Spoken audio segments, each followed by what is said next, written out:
You know me. If you come to my show, you know one thing is for certain. I don't go for dramatics. I don't go for unnecessary hyperbole. I try to analyze situations as even keeled as possible. And maybe I just need to go home and roll a J and just relax. But I don't know how we're going to make it through 4 years of the Trump administration.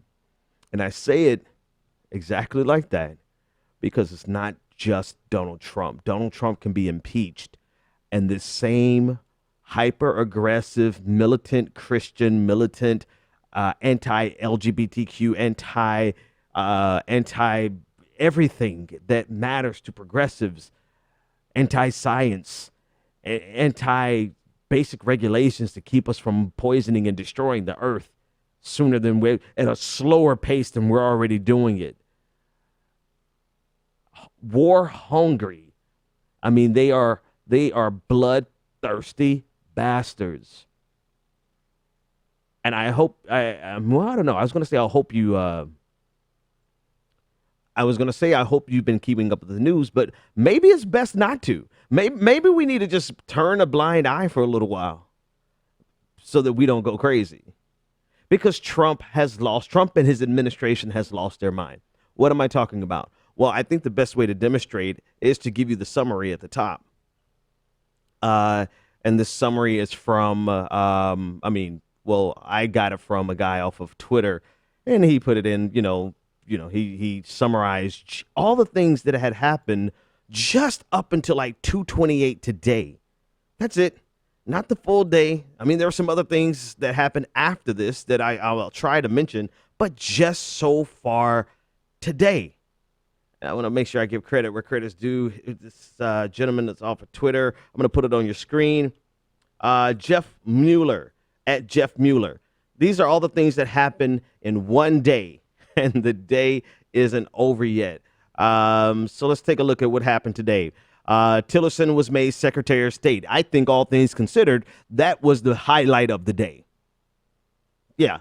Tillerson being named the Secretary or passing Senate, that was the highlight of the day, all things considered. Then you have the GOP changed committee rules without to approve two nominees without any Democrats voting. Right? The House passed a resolution to nullify the stream protection rule regarding pollution from coal miners.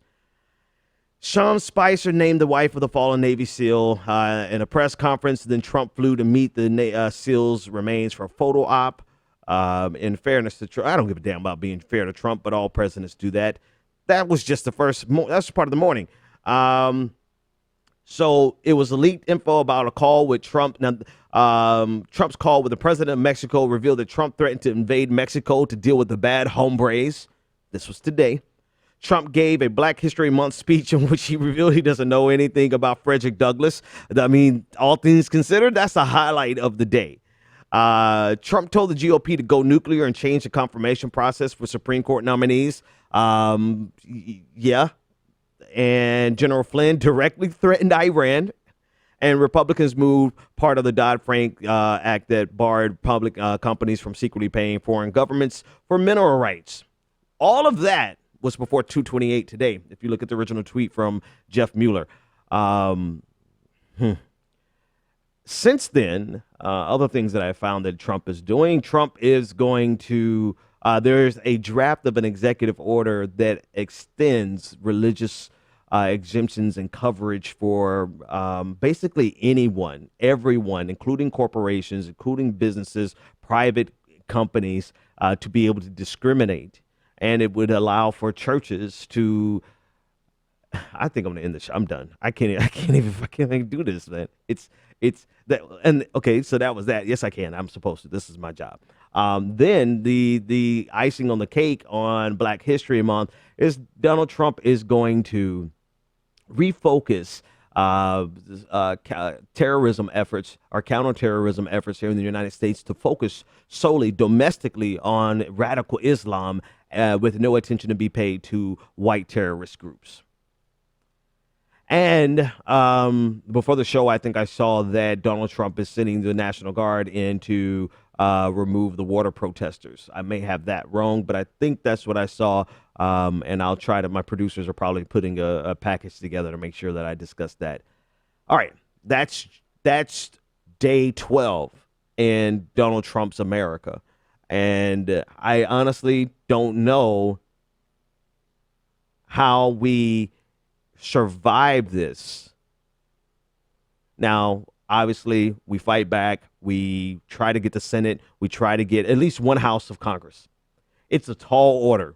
It's a tall order to get either one of them, but we have to.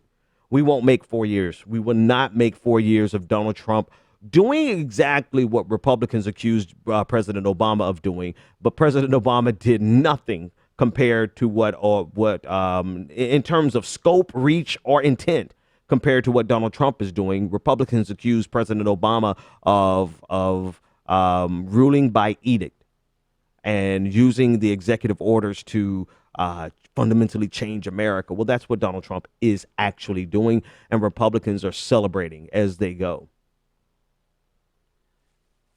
I think I'm going to take callers.